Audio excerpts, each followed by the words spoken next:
You are listening to Visionaries Wrestling Network, providing your perfect podcast experience.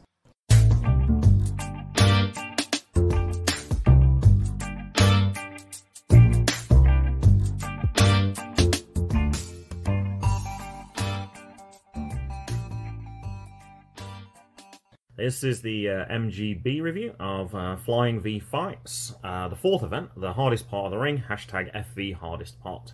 We weren't at this one. It's the first Flying V we missed. We missed our first Primetime Pro fairly recently. We missed our first Flying V. Couldn't be helped for this one. We weren't even close. We were 300 miles away, so there wasn't much we could do. We were actually at the AIW event, which we actually released the previous week. So that's why we were there.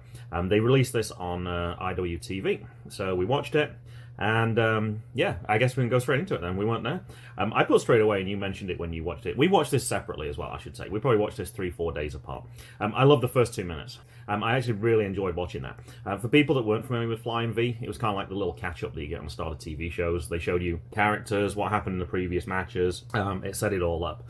All right, before we even get to match one, though, Jason came out. Do you have anything for the start? So he started talking about why he didn't kick Eel O Neal out the building, and he thinks that he could change. And he's not saying why Eel O Neal was not there on the first show for public. He's not announcing it publicly. Yet. He said that if he continued though, and he did something wrong, that perhaps that would become public. So a little bit of a cliffhanger there. So perhaps we might get to find out eventually what actually happened on that one, but we don't know really. All right, match one: O'Shea Edwards versus Arik Royal. Now, as I was researching this, a lot of the people on here we've talked about multiple times. So I was like, I'm probably not going to find much. It's going to be all right. Mason, tell us about this match. I did actually find an article which I'm pretty sure I must have read before, but I don't think we talked about. Or if we did, my memory's getting really bad because I didn't remember it when I looked through it. Washington Post, September 26th. Justin Basnight, 35, is a late bloomer by wrestling standards. He started in his native Atlanta 5 years ago while working as a firefighter, but only began to see wrestling as a career opportunity after training with Robert Gibson, one half of the legendary wrestling tag team, the Rock and Roll Express. They're currently the tag team champions on NWA as well. All right, do you know who I'm talking about right now? The Rock and Roll Express. The Rock and Roll Express aren't 35 years old. Oh. He trained with the Rock and Roll Express. Oh. Arik Royal? Oh, made the wrong Shay. pick, because that's why they went down to Atlanta when they were fighting with Primetime Pro. My life is a giant game of spin the plates, Basnight said. My wife wants to see me happy. She knows that wrestling is what makes me happy, and so she's always my ride or die for that. I do work the 40-hour job, and I still find the time to do everything else I need to do, because she can support me in chasing this silly dream of mine. Oh my gosh. I always forget, you forget about this. When you see them at the weekend, you tend to think, oh, it's just the wrestling. Now, you know they have different 40-hour week, plus all that driving, plus all that that's crazy. And, yeah, I guess being a firefighter that's probably a sensible transition, because obviously you've got to be pretty strong. Like when you know the fireman's carrying that's actually a wrestling move in itself anyway. So yeah, that was O'Shea Edwards, so I thought that was worth mentioning about there. Now, before we actually get to the start of the match, I actually saw a tweet before I even started watching Flying V. It was at the beginning of the year. It was at Dude Ruiner, 2020. Find more inclusive introduction forms of address than ladies and gentlemen. Challenge: you don't even have to get rid of ladies and gentlemen. Just find a third thing to tack on there, and I believe in you. At Seth Champ said, I'm very partial to guys, gals, and non-binary pals. I'm also really into ladies, gentlemen, and beyond. And actually, the person who was introducing was Mark Adam Haggerty. And he actually used one of those lines, guys, gals, and non-binary pals. So it was funny that I actually saw that quote. I'd actually written it down before I'd even watched this event, and I was going to mention it somewhere. And yeah, it came in there perfectly. I think the ref for this one was Chris, I don't know how you pronounce his name. Lewin? I heard it several times. It's Lewin. I'm still not sure how you pronounce it. I don't know. All right, it's Kid Ref anyway. Well, yeah. He is the other half of the Locker Room Detectives along with Mark Adam Haggerty. I just realized they have 3 pretty famous refs here. Oh, yeah, absolutely, yeah. Because Buff Ref's pretty famous here. Buff Ref's definitely very famous within this area, and then for Kid sure. Ref. Yeah. And then Bryce. Oh, absolutely. He's on AEW. Yeah, Flying V gets the top refs in for this one. All right, go ahead. Tell us about this match then. So Mark Adam Haggerty is on commentary, and one suplexes the other, and then the other just isn't phased, and then they just hop right up. And O'Shea wins with a burning hammer. And I only wrote down one thing, and it was the exact same thing that you did. Snap suplex, Arik doesn't do anything. And then the reverse, and he didn't do anything at all. I did get the winner and it was announced in 6 minutes and 4 seconds. So this was kind of a quick match afterwards. Now, one thing I thought was interesting in this, you always hear the, oh, Shay. Oh, Shay. You always hear those chants whether he's a heel or a face. He must be the most over heel I can think of. Normally heels, it's like, boo, and you kind of enjoy booing the heels. Like MJF, it's always fun to boo him, people like that. Oh, Shay, even if he's a heel, it still is, oh, Shay. Oh, I can't think of a more positive heel right now. If I go back 20 years, Stone Cold was totally over. He could be a heel as much as he likes and everyone loved him. But right now, I can't think of anyone else where you kind of hear that. The Rock, kind of. Well, it's going back a long way again, though. I can't think of anybody currently, for sure. Now, he also, after the match, he got the microphone and he said, you showed the world about Arik Royal at Beyond. What happened to you? And I guess he lost a few matches, so I looked up what that one match was. I actually watched it. It was on the Uncharted territory. It was the head of class, which was Eel O Neal, Killian McMurphy, and Logan Easton Lareau. And they defeated Arik Royal and the Ugly Ducklings. And that was actually the day before. That was Boxing Day as far as we're concerned, 12/26. Now, Arik's not had a good time, actually, recently. I looked up on Cage Match to see what other matches he had. On the 28th, so this was the day after Flying V, he lost his title to Roy Wilkins, CWF, Mid-Atlantic Heavyweight title. His other match listed was on the 14th of December, when Montana Black defeated him at VPW Holiday Havoc. He's not a good run right now, so I can kind of see what O'Shea was talking about a little bit for this one. Anything else for this match? No. Alright, match 2 is Brittany Blake versus Erica Leigh, and it was sponsored by the Square Circle Soundoff podcast. The ref was Bryce Remsburg for this one. Now, one thing I heard while I was listening to this, and I don't know if you picked it up on commentary because we were watching it at the same time, I thought I heard somebody say that Brittany Blake is All Elite, as in that they're part of AEW. I didn't hear that. Alright, I might have misheard. I couldn't find anything when I looked for that one. Although I did find a few things, though. She's actually been in CZW a few times. I do not associate, like, Brittany Blake with that deathmatch type fight at all. It's amazing, some of those people who you don't think do that type of fighting, and then you see them, well, whoa, they're on CZW? There's a lot of cool names when you look on CZW. She's not the biggest of competitors either. No, well, she could obviously fight against another female who's of a similar, but it always surprises me, some of those people are on, whoa, they're on CZW? Wow. All right, what do you got for this one? So Erica Leigh does the Macarena to get out of a submission, and Brittany dives off the second rope into Erica, and then Erica rolls her up for a win. One thing that surprised me about this, with the first match being so short, this one was even shorter. This was under 5 minutes. I didn't get the exact time for this one. I got it was the win with a small package. The win went down very well with the crowd, though. That was for sure. Everyone was very approving of Erica Leigh. And I noticed on commentary as well, they said multiple times, like, she's a local talent and she's really popular here, and etc. Is Erica Leigh like one of those like old pop people? She's supposed to be a 90s retro chick, I think, is what it is. So, like, Anthony Green goes further back. Obviously, she's not as old as Anthony Green, so I think she's more 90s. What about Lucas Calhoun? He's more 70s, I would say, in terms of his character. He's more honky tonk man. In fact, actually, that's more probably Elvis. That's probably more 50s. I think it more of honky tonk man, who was a little bit later than that, but he was sort of basing his image on Elvis as well. Yeah, I don't have much for this one because it was such a short match. Okay. Alright, match 3. Cabana Man Dan versus Hallowicked. Bryce Remsburg replaced Mark Adam Haggerty on commentary. There was the course familiar buff ref. Buff ref. As soon as he comes out, he's getting cheered there. I'm trying to think, where did we go? And it was the Winter Wipeout, and they didn't know who he was. And I tried to start the buffer, and you kept nudging me like, shh. And Jackson wanted to do it as well. But yeah, that was a new crowd, 90% who'd never been to a wrestling match, so they certainly didn't know that was... It looked weird. It was Ref Todd Myers when he was there, whereas everywhere else he's buff ref. Buff ref. Oh, I got for the start of this one. Danny's handing out the Leighs, like the flower garlands that you wear around your neck. So I was kind of curious about them, so I was like, I'm going to research them a little bit. I don't know if Mason knows about anything about them at all. No. Perfect. The first thing that came up was actually an ad if you wanted to buy them. Well, I don't want to buy them. The first one said $144 for $400. Now, I asked you, how many do you think he had? And you said like about 50. So if it was from this store, that would be over $100 easily. Now, I don't know if this could have been like top of the range ones. You can probably get them from like the dollar store. I don't know, but he had a lot. Even if you got them from the dollar store, he easily had over $50 there. I think he had about 75. A lei is a common symbol of love, friendship, celebration, honor, or greeting. In other words, it is a symbol of aloha.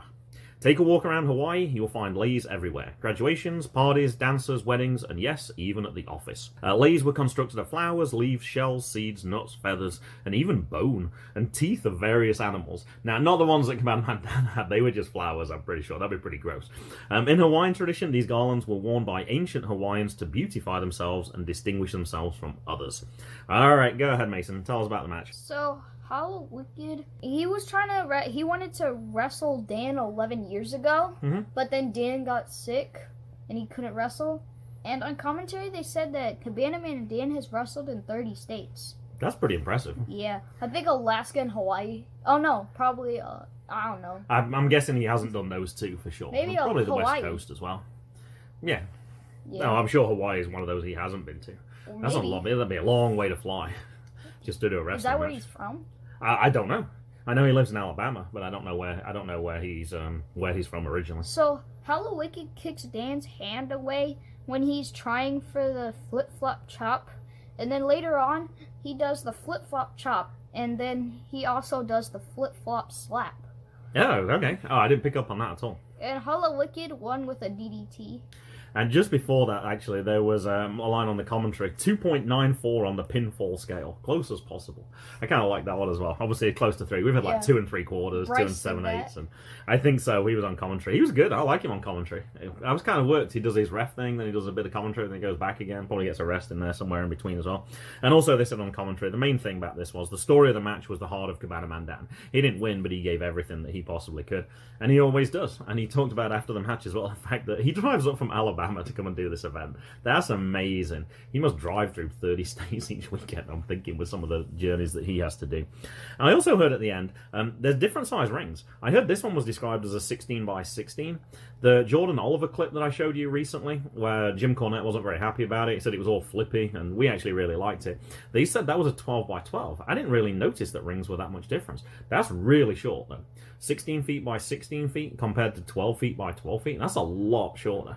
So I'm kind of interested. And what rings do other people use? I'm going to want to be like Tim Donce now. I'm going to want to carry a tape measure around and measure the size of the rings to see. But yeah, so I also wondered, like, do they go bigger than that as well? I don't know. Something I'm curious about. I'm guessing some of our listeners will probably know that the standard size for a WWE ring. I guess that's kind of what I'm curious about as well now, but I hadn't really thought about it. Now, before we get to the next match, Eel O Neal did come into the ring and started to cut a promo. He admits what he did, and then his trainers came out, which were the Grimy Scots, and then he attacks them, and then, like, others helped, like, some of the head of the class, and then Tim, Bro, and Isaiah stand behind him, and I was thinking that they turned heel. It was very confusing, because they were all stood together, and it was like, oh, and I was like, oh, which group is this? And then suddenly the three kind of turned around, and it was 3-on-3, but yeah, it was very confusing at that point. It wasn't obvious what was going on. I guess what happened is we could have done with a camera of the 3 of the head of class walking out, cut back to the ring, cut back to that, and then show you the 3 members coming behind them to come and help him out. But yeah, we didn't notice that part at all. Alright, match 4. This started actually with a Bobby Shields promo. So he was just talking about how he did everything the right way and everybody's trying to do it the wrong way. Yeah, he said, after 17 years, I find etiquette and tradition things that are very important to me. He's tired of internet sensations. He's sick and tired of them succeeding, and he is not, even though he's doing it the right way. And he says, even though he can't be there today, he's going to bring in Matt Mikowski to work with Travis Huckabee, and they'll be just fine. So match 4 was Matt Mikowski and Travis Huckabee, which is Salt the Earth, versus Savage Gentleman and Lady Frost, who are pretty proper. Solo Darling and Willow Nightingale versus Bird and the Bee with Officer Magnum. Did you just hear that beep on my computer? That's really funny. The last team is Rob Killjoy and Lance Lude as the Ugly Ducklings. The beep just came up. Announcement, you've been commented on by the Ugly Ducklings. I must have responded to some... Oh, they asked on Facebook, who do you think is going to be in the first Duck Pond of the year? So my guess was... I was trying to think somebody who was in the Flying V event. They might have recorded it then, so I put Retro AG. Anthony Green. So we'll have to see. Oh, spoiler alert, that's something that comes up a little bit later. That's fine. So, I didn't know who Matt Mikowski was, so I looked him up. Let's have a look. He was an MMA fighter.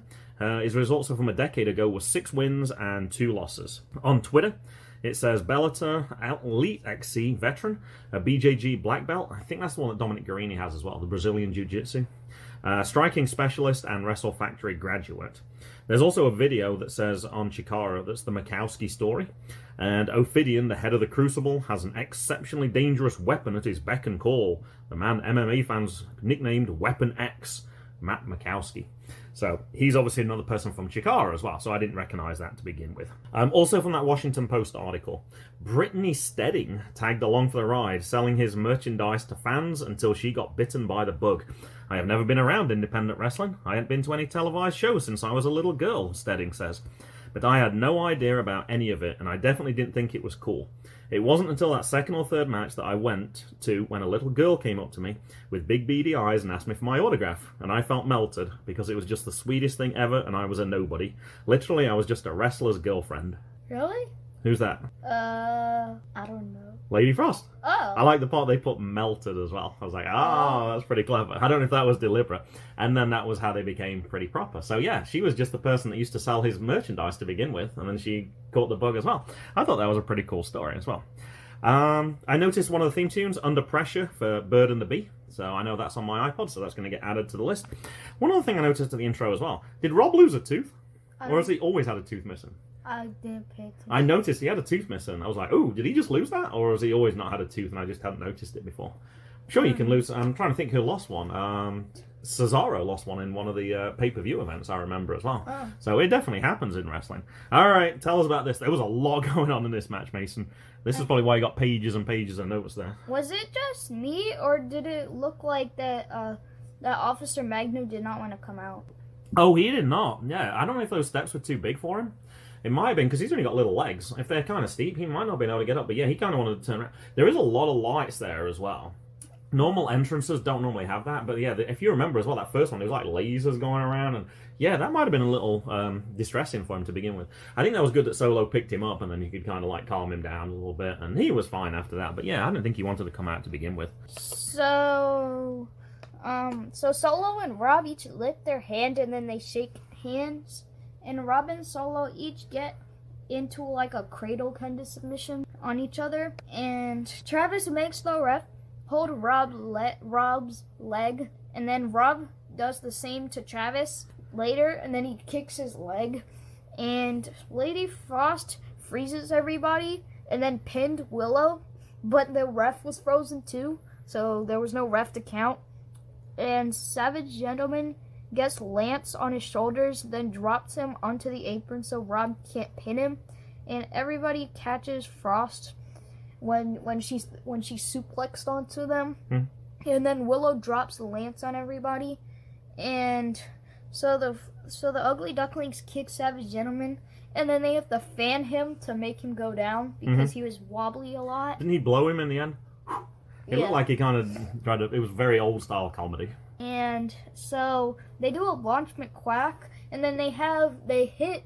So he hits Savage Gentleman, and then Lady Frost was behind Savage Gentleman, and then he kicked, like, to Salt the Earth, I think. I think it was both of them. Yeah, he got him with its legs. I think it was the best Launchpad McQuack I've ever seen, as in he got the two people on the ground, but his legs were perfect and caught the other two people in the head and knocked them out as well. Yep. They failed to mention Launchpad McQuack on the Uncharted territory. I was really upset, because I know the Ugly Ducklings, and they didn't announce any of their moves. They didn't announce Duck Duck Goose, they didn't announce Launchpad McQuack, and I was going crazy on it. I was like, ah!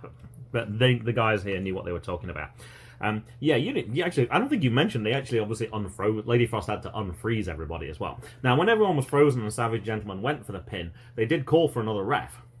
Bryce was on commentary, so he'd obviously been frozen. So there was, I don't know what happened to Buff Ref at this point, but they couldn't get him out. That's why they had to unfreeze everyone.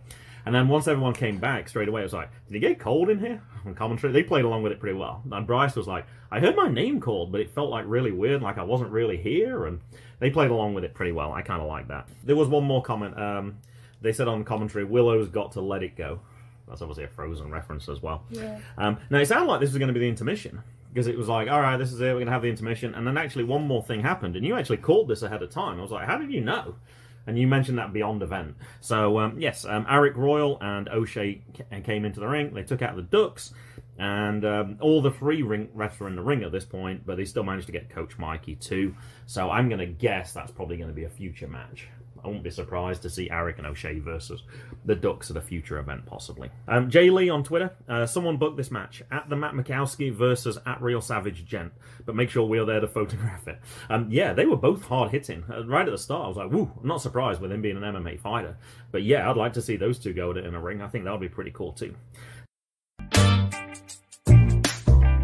So, intermission, we didn't get to see anybody because we weren't there. Intermission, they had like this IWTV sign, and then they cut, and then it was like they kept cutting in and out on purpose, and it was like energizing or something. I thought it was pretty cool. So, let's get straight to match 5 then. Match 5 was Alexander James versus, I put Boar on here. I'm trying to remember what his name is. The Wild Proletariat Boar of Moldova. They put the Boar on. Oh, okay. I thought when looking at the start, Alexander James looked like he was a lot more muscular than I remembered him at Nova Pro. I don't know if that was just me, but when I looked at him, I don't know, his arms looked really big. His hair looked different, or his face, or something about it. It's different. Now, the commentary team also said, although Alexander James fights overseas, and I knew he'd fought in Germany, because I remember them saying that before at WXW, I think it is. He's actually from this area, so I actually looked. He's from Hereford, Maryland, which I had to admit I'd not heard of. It's just a little north of Baltimore, so yeah, that would be pretty close for him. I didn't realize he was from this area to begin with. His trainers, when I first looked up, I was like, whoa! DJ Hyde, Ryan McBride, Rich Swann, and Adam Cole. And I was like, whoa! And then I suddenly remembered, Rich Swann's from Baltimore. Adam Cole used to wrestle for EWA, which is Baltimore as well. So I was like, oh, that kind of makes sense, actually, once I'd thought about it. Alexander James, some of his recent matches. November 24th. Jern Simmons defeated Alexander James for the PWH heavyweight title in the Netherlands. And on December 14th, Alexander James defeated Jern Simmons in the WXW event, which was also in Germany. So they've faced each other a couple of times. He lost his title. But yeah, most of his matches, if you look on Cage Match, are either in Holland or Netherlands, if you prefer, and Germany. All right, Mason, what about this match? So he can speak German? That I don't know. Obviously, people wrestle in Japan and they don't necessarily speak Japanese. Yeah. So, I don't know. We'll have to trick him next time. Next time we'll see him, I'll ask him, Wie geht's? How are you? Oh. I know a little bit of German. And if he responds, then we'll know. And if we're like, what? Then we'll know he doesn't speak German. I have been to Holland, but I don't really speak any Dutch at all. Oh. But it's a very similar language. So it's not called German, it's Dutch? No. Dutch is the language for the Netherlands, or Holland. Oh. German is the language of Germany. Oh, so he never wrestled in Germany? He wrestled in... No, he wrestled in Germany. I mentioned Germany. He wrestles mainly in Germany, but one of those matches I mentioned was in Holland, or the Netherlands. Oh. I don't know why there's two different names. How really far away is it? They're really close. They're right next to each other as far as I know. So, Alexander James gets a submission on the Boar's snout and his tusks, and Boar wins his first ever match in Flying V. Wow, that was quick. All right. They then went and talked about the after party at Denison's, and apparently the food is good. Somebody shouted from the crowd, the food's good. And they're like, oh, apparently I've heard of that. Somebody said the food is really good. Maximum title, Alexander James defeats Kay Jutler by disqualification, 13 minutes and 6 seconds. This was at Purge Max, and this was also in Germany. Now, I put this one at the end, Mason. This event was, like I said, I think it's 2 days after Christmas. I looked at the name Kay Jutler, and I was like, hold on a second, are they messing with us? There's a Jay Cutler. I was like, did they just switch his initials around and then just stole that name? So I looked it up. I think I got it mixed up. Jay Cutler's a quarterback. He used to play for the Dolphins, and he was absolutely terrible. There is a Brandon Cutler, though, I think. I think that's who I was... Anyway, the reason I'm still talking about this story, while I'm looking for Jay Cutler, they have some information about him. The town he was born in is in southern West Indiana. I could give you 100 names guessing what this is. It's related to Christmas. He lives in he grew up in Santa Claus, Indiana. I have never heard of a town called Santa Claus. I was like, whoa, that's pretty cool. Apparently it's known for a Christmas theme, Santa Claus Museum and Village, and is home to the 1880 Santa Claus Church. There's a Santa Claus post office and a tall 1935 Santa Claus statue. The museum traces local history and the origin of the town's name. Holiday World and Splashing Safari offer themed roller coasters and a water park. I was like, man, that sounds pretty cool, actually. I was like, we might have to look at it, because Indiana's right next to Ohio, and we're 6 hours away. It's like right in the southern tip of, yeah. Wow, what a weird name, Santa Claus, Indiana. But it seems this was a Christmas-related episode. Do it during the winter, make a day of it, and go see a Pacers game, too. That'd be pretty cool. I don't know how close they are. I think you have to drive through Indianapolis. I think I looked at that. I think Indianapolis is about 4.5 hours, and then it's like another hour and a half away from that. But I'd be interested to go see that. I was hoping it was on that northern tip, because it would only been like an hour and a half away from where we are. But anyway. Alright, match 6 was the 5-on-5 tag team elimination match featuring the head of the class. As they were explaining the match, someone shouted from the crowd, "Survivor Series." I'm sure they can't say that because it's probably trademarked, but somebody from the crowd obviously can shout that. Head of the class. I heard them say LaRue again. Logan Easton LaRue. I don't know. I'm sure it's Logan Easton LaRue. There's Eel O Neal, Killian McMurphy, Adam... Oh, I didn't write the name down. Is it Alan Claiborne? Yeah. Clayball. And it was supposed to be Sage Phillips, but his car broke down. I saw on Twitter afterwards he had problems with his car, so he couldn't get there. I think he's actually from Indiana as well, if I remember correctly. So they brought in somebody else, who was Icarus, who we have to admit neither of us knew who Icarus was. So he's an American professional wrestler. This is from Wikipedia. He performs primarily in the Chikara professional wrestling promotion. Oh, what a surprise. I guess we should have realized that straight away, because they have connections with Chikara. Under the name Icarus, where he's a former grand champion, Campeón de Parejas, my Spanish is awful, and King of Trios winner. So he obviously is a well-known name. I just don't know Chikara until fairly recently. He has also wrestled for CZW, Dragon Gate, Evolve Wrestling, Independent Wrestling's Association Mid-South, and Pro Wrestling Guerrilla.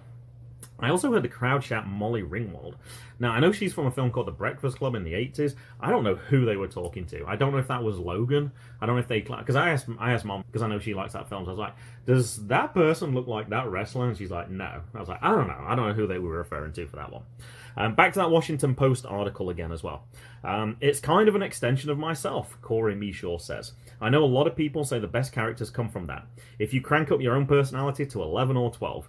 Even still, when I work in my office, people were just like, you're such a frat, bro, and this and that. And as I was trying to think of where I wanted to go with my career, I went, oh, I think I could actually use that. Bro Keller. There was a lot of shoot names in this article, so I got to find out a few other people. The other team was Joey Ibanez was... Captain? Is that how they described it? I don't know. Safety first, Tim Dunst. Bro Keller. I've never heard his nickname, Jockzilla, before. I like that. I don't think I've ever heard that before. Isaiah Frazier, and his special guest on the team, we already talked about, was Anthony Green. I thought it was going to be Mike Quackenbush. That would have made sense, actually. That would have made perfect sense to have that, and definitely with that Chikara theme as well. I also heard at the start, we want dancing. Because I don't think Icarus likes messing around. I think he just wants to be a serious wrestler. He said he was talking about talking about you should dance or something. And then he just wouldn't let him do it. And the fans also started saying after we want dancing, wrestling sucks. Wrestling sucks. I thought that was pretty cool. All right, tell us about this one. And then he does a full Nelson, and then on Icarus. And then he goes, "Ayo," and then his arms start flopping. And then so he got to do his dance in the end. Yeah, and then he kicks him on like the leg or something, or the shins. And then he kicks, and then his head, and so he starts dancing up and down, holding those two spots. You realize this is a podcast, not a video podcast. I can film this right now if you want, and I can post it on your Twitter page. No. But yes, he was dancing on one leg. He was holding one leg with his hand, and his head was there. But yes, it was a well-known dance. But it was kind of funny. Moving his knee up and down, and then his arm, and his head down. And then he kisses the ref, and Donst, he makes Clayball tap. And then Icarus comes straight in and hits Donst in the head with his own helmet for a Donst elimination. And then Joey backslides Icarus for elimination. And Eel brings Joey outside, and Joey gets in a submission outside. And then at 9, Eel runs into the ring, and Killian and Bro double clothesline each other. And then they each land on each other with the arm on each other. And it's a double elimination. And Logan eliminated Anthony Green with a cutter. And Isaiah's the only one left. And Isaiah eliminated Eel. And then 2 seconds later, Logan eliminates Isaiah for a head of a class win. Yeah, with another cutter as well. I had a couple of things. At the start of the match, it was Joey. He wanted Eel O Neal, but Eel didn't want anything to do with it. So he went over to that side of the ring, and he actually threw him into the ring, and then Eel O Neal just rolled out of the ring, because he did not want any part of that at all. There was one other moment I really liked as well. Joey was about to get suplexed by Alan, and Tim Donst came up and just caught him, and then just lowered him to the ground, because that was safety first, of course. Of course, Tim Donst, as he walked walked in, sat on the stairs, and kind of scooted down like Jackson used to when he was like 1 year old. That was kind of good. I think he tied somebody's shoelace as well. Classic safety first. Oh, yeah, he was checking if Anthony Green, before he started dancing, had any loose shoelaces. So I always love seeing Tim Donst. I still think it works. I still think that character works really good. Alright, the main event, match 7, Ophidean versus Warhorse. Now, I have to admit, I don't know Ophidean that well either. I knew he was part of Chikara. He was previously a member of the Assyrian Portal Stable, along with his former partners Amasis and Hierakon. Wow, I picked some terrible names to pick here. I should have just skipped that part. His gimmick is an anthropomorphic Egyptian cobra, which is reflected in his in-ring gear and cobra head mask, as well as his mannerisms and speech. Ophidean currently serves as the assistant trainer at the Wrestle Factory, operated by Mike Quackenbush. This was the 19th title defense, they actually said. And I actually wrote down, as we talked, I had a special episode on Warhorse when he actually won the title, because we actually watched that tournament. I thought I would look at the matches leading up to that. So on September 21st, that's when he won the title. Warhorse defeats Eric Stevens for a title change at Black Label Pros TurboGrafx 16 Part 2. Eric Stevens, who just recently signed with MLW. He did. He signed, as we're recording, he signed, well, I heard it last night mentioned because I actually watched the release. I'm not sure how many days ago he actually signed. So some of the matches on Cage Match that they listed. He defeated DL Hurst and Wheeler Yuta, Joey Lynch, Alan Angels, who we talked about Primetime Pro recently, Matthew Justice, AIW review recently, Orange Cassidy, Gary J, Shank Bozzini, AJ Gray, Anthony Henry, Kurt Stallion, Tony Deppen, Danhausen and Mark Wheeler. Danhausen we saw at AIW as well. Mark Wheeler we saw at Alpha 1. Oh yeah, and we saw him at the other show. The one with followed by Hornswoggle. Yes, Bordertown Pro Wrestling. Bordertown. John Silver, Josh Briggs, KTB, and he defeated One Called Manders on New Year's Eve as well. So part of this match setting it up was, obviously if you win, you get to face the next person and so on. So kind of a spoiler, he did actually win one. Interestingly, although they had the match listed for New Year's Eve, Cage Match didn't list the Ophidean match at all. Huh. Obviously the New Year's Eve match is after this match, so it's not like they hadn't had time to do it yet. So I thought that was kind of strange. Also, when I added all these up, it didn't come to 19 either. Did it? So they'd obviously missed some. So Cage Match is not 100% accurate with all the results. The results they post are accurate, but that's not all the matches that they necessarily have. All right, Mason, go ahead. So Ophidean has 3 masks on. One with Rey Mysterio wears like just a cover-up one to enter the ring. He takes that one off, and then he has a blank mask with war paint on it. And then he takes that one off, and he says out to Warhorse, "I don't need war paint to beat you." And Ophidean went upside down on the ropes, and Warhorse tried to attack him, and then Ophidean just kept running around, and he actually escaped him. And so instead of 10 punches on the top rope, Warhorse did 10 headbutts, and Ophidean is thrown outside. And then I think it was Bryce at this. No, Bryce was refereeing, so it must have been Mark Adam Hagatine. He asked Jason, "Do we have regulation pads?" And then Jason says, "Nope, just plywood floor. It's a new trend." And Warhorse does a huge superplex, and Ophidean tries to hypnotize Warhorse, but his metal punk fights it off, and Warhorse retains with a double stomp. Yeah, I didn't regret you having to do this part at all. There was a lot going on in this match. This was a long match as well. They were definitely over 20 minutes. It must have been closer to 30, I'm guessing. Yeah, it was like 21:40. Yeah, it was a long, long match. I mean, there was so much going on as well. I don't know if you've heard Jackson's new phrase as well. So we know he does a scuba dive, a suicide dive. He thinks it's a super flex, like when you flex your arm. Oh. So he calls it a super flex. I have it recorded on one of the things that he mentioned. But yes. Great match. A lot going on. And that looked like that was going to be pretty much it. And it wasn't. There was something going on in this one to finish it off. The head of the class came in, attacked them both. Logan was owned a title shot, but he never got it. And that's true. He was supposed to get a title shot against Orange Cassidy. And then Orange Cassidy lost the title. And then, it's kind of been up in the air a little bit. I know Matt asked Logan when he interviewed him in the summer about that. Like, are you going to get your shot? And he said, yeah. He said, I should get it at some point. And that's like 7 months ago now. So that might be something to do with this. The crowd did cheer both of these guys, I noticed, in the match as well. They both put on a great show. And actually, they both raised their arms, even though they were on the floor at the end after they'd been attacked as well. So I'm sure that's probably going to be a future match as well. Assuming he keeps his title, Warhorse versus Logan, I would guess. I think that'd be pretty good. All right, anything else for this one? No. All right, done. Oh, one more thing. I did forget one more thing. The next show, they have announced it's going to be on, I think it's March 28th, or it might be March 18th. Oh, no, March 28th, because that's, I think that's a Saturday, I think I saw. On Friday or Saturday. And Shazza McKenzie's going to be on the card for that one as well. They did announce some other people, but I think it's people who we've already seen on this card before. So Shazza McKenzie's going to be there. Flying V, unfortunately, does not have streamers. Yeah. I am going to suggest we take streamers along with us, though. So if she's at a merch table, I think we should have a fake one where we could just drape a streamer over a shoulder or something, perhaps, and you can hold on to it, and then we can get a picture like that. I think that would be a pretty cool picture. You're shaking your head. I think that would be a pretty funny picture. But yeah, no, Shazza McKenzie, I'm really excited she's coming back. She's been on AEW as well since we've last seen her as well. So she's definitely climbing those ranks. I think she's another person we're going to be able to see more of now. It looks like she's really trying to she's trying to come to America as much as she possibly can. So. Oh, so she's mainly in Australia? I don't know exactly what her visa situation is, but yeah, I know when we first knew about her, she was definitely mainly in Australia. Since then, I see her a lot more mentioned in America. So, yeah, we'll have to see. She's certainly over for WrestleMania weekend, I know that. It's goodbye from me. And it's goodbye to me. And it's goodbye from them. Goodbye!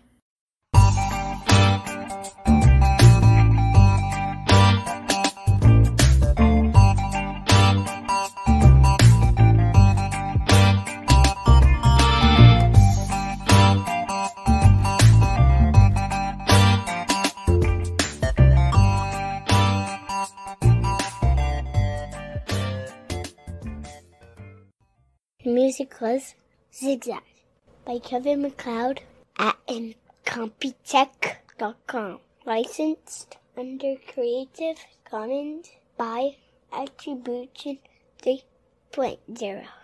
http://creativecommons.org/licenses/by/3.0